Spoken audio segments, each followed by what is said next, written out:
ቅኖች ናቸው ሊሄዱባት የሚችሉት። ለቅኖች መንገዷ በጣም ቀና ነች።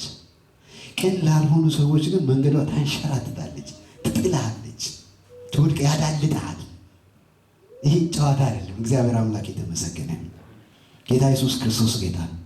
ስለዚህ ወዳጆች ይሁን እናንተ በዚህ ጊዜ ማጠቃለያን የዛሬን ስነግራችሁ በዚህ ጊዜ በጣም በንቃት ተከታተሉ፣ ጸልዩ። እግዚአብሔር ወደ እናንተ መጥቷል።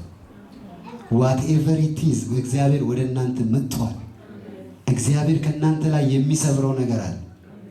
አውቃለሁ እናንተ እንደማትመሰክሩ እንደማትናገሩ አውቃለሁ፣ ዝም እንደምትሉ አውቃለሁ።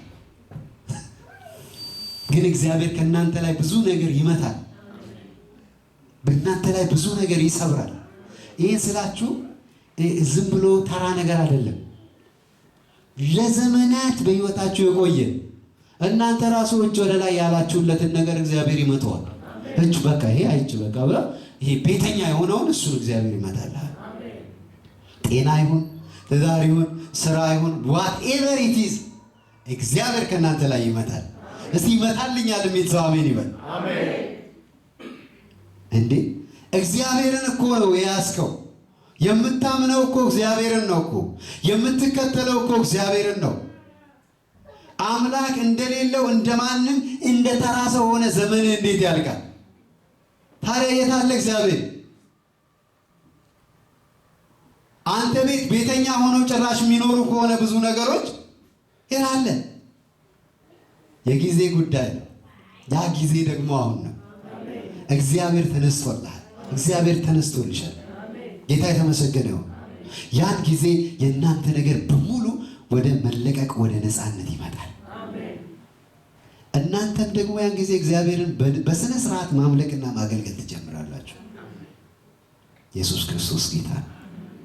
ይህንን የሚያደርግላችሁ እግዚአብሔርን እንድታመልኩት ነው፣ እንድታገለግሉት ነው፣ ነፃነታችሁን የሚሰጣችሁ። ክብር ለእግዚአብሔር ይሁን። እናንተ ሰራተኞች ስለሆናችሁ እንድትሰሩ እግዚአብሔር ይህንን ያደርግላችኋል። ክብር ለእግዚአብሔር ይሁን። ያ ቀን የነፃነት ቀን፣ ያ ቀን የፈውስ ቀን፣ ያ ቀን የአርነት ቀን፣ ያ ቀን የስኬት ቀን፣ ያ ቀን የድል ቀን ነው። በእግዚአብሔር እጅ ብቻ የምትገላገሉትን ነገር የምትገላገሉበት ሰዓት አሁን አስረግጬ ነው ነገራችሁ። ስለዚህ መንፈሳችሁን አዘጋጁ፣ ልባችሁን አዘጋጁ። በቀራችሁ ትንሽ ዘመን የእግዚአብሔርን ስራ ሰርታችሁ ለመሄድ ራሳችሁን አዘጋጁ። አሁንም ልንገራችሁ፣ ያልተጠበቀ ነገር፣ እንግዳ ነገር እግዚአብሔር በሕይወታችሁም በቤተ ክርስቲያናችሁም ያደርጋል። ልንቀጥቀጥ እንዴ? የሰራዊት ጌታ ምናምን ብዬ ካልተንቀጠቀጥኩ አትሰሙኝም? እንግዳ ነገር፣ ያልጠበቀውን ነገር፣ ያልሰማውን ነገር እግዚአብሔር ያደርጋል። ጌታ ይመስገን። አላወቅኩም ነበር ምናምን እስከምትል ድረስ እንግዳ ነገር እዚህ ቦታ ላይ እግዚአብሔር ያደርጋል። እንግዳ እስቲ እንግዳ በሉ። እንግዳ ጤናዋን በደንብ ጤናዋን ታገኛለች። ቤተክርስቲያን ጤናዋን ታገኛለች፣ ትሰፋለች።